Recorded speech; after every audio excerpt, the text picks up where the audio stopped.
Were there any CGI shots in Oppenheimer? Is it Christopher Nolan's longest movie? Did Kodak really make a new IMAX film stock just for this movie? Welcome to CineSqueeze, and today we're covering 10 thrilling facts about Oppenheimer. Number 10. A longer movie. Christopher Nolan's movies tend to run over 2 hours, but 3 hours will be a first for the director. Oppenheimer's running time is a beefy 180 minutes. That's the longest film he's ever made to date. His longest film prior to this was 2014's Interstellar, running 169 minutes long.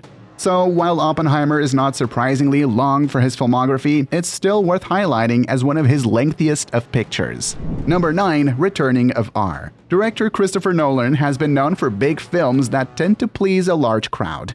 This usually means his films are rated PG-13, spanning from Batman Begins to Tenet. Oppenheimer, however, will be the first time that Nolan has directed an R-rated movie since 2002's Insomnia. That may be seen as risky for a big-budget film released in summer, but we'll all have to see how well it performs. Number 8. No Michael Kane. A frequent actor known to appear in nearly every Nolan movie is Michael Kane. The legendary actor has only played supporting roles, but he always felt like a necessity. He's been everything from the butler Alfred in the Batman trilogy to the loving grandfather in Interstellar to an exposition-dumping contact in Tenet. However, he won't be returning for Oppenheimer, marking a first for Nolan's recent filmography. Number 7. No CGI? Christopher Nolan's films have relied on computer graphics to often create stunning worlds. Whether it was the surreal nature of dreams in Inception or the trippy space adventure of Interstellar, CGI played a role. Oppenheimer, however, may not have to rely on much of that magic. According to Christopher Nolan in an interview with Collider, there are no CGI shots in Oppenheimer. One of the things that I can't believe you did was, are there any CGI shots in this movie? There are no CGI shots in the movie. This has led to many speculating on how the effects of the atomic bomb blasts were pulled off. We'll just have to wait for the behind-the-scenes videos to reveal more. Number 6. The return of Gary Oldman. Gary Oldman hasn't been in a Christopher Nolan film since the Dark Knight trilogy. He would play James Gordon in all 3 films. However, Oldman was in another film about World War II before Oppenheimer, where he plays American President Harry S. Truman. In 2017, he played British Prime Minister Winston Churchill in the World War II drama Darkest Hour. Interesting to note, this was the same year as Nolan's World War II film Dunkirk. So not only is Nolan returning to the war, but so is Oldman with his performance. Number 5. A familiar crew. Even though Nolan switched studios, he's still working with a lot of familiar faces on his latest movie. Oppenheimer will mark the second time the director has worked with composer Ludwig Göransson. He previously worked with Nolan on Tenet and was a good choice since Nolan's usual composer Hans Zimmer was too busy working on the score for the Dune film franchise. Also working on Oppenheimer is cinematographer Hoyt van Hoytema, having worked on Nolan's Interstellar, Dunkirk, and Tenet. Number 4. The Hornet Connection. Josh Hartnett appears in Oppenheimer, but he was almost in another Nolan movie.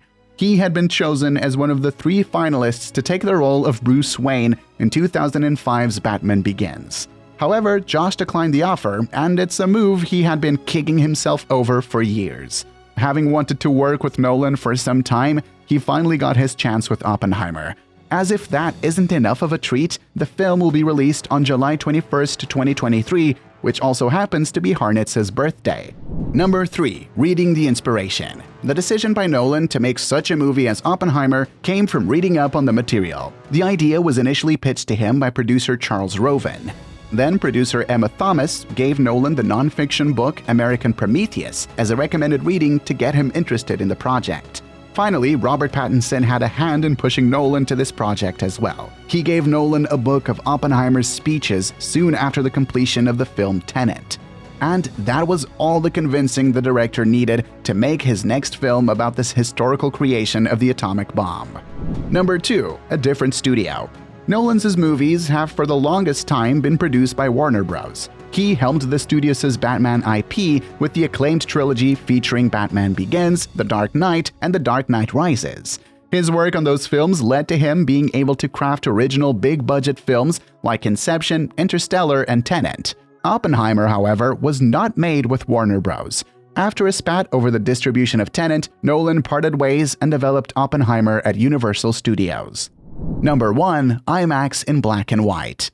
Nolan has been used to shooting his films in IMAX quality film stock. Shooting Oppenheimer, however, required some new tech for the massive camera.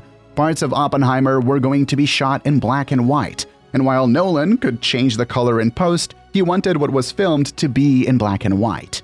To accomplish this, Kodak would develop the first ever black and white film stock for the IMAX camera.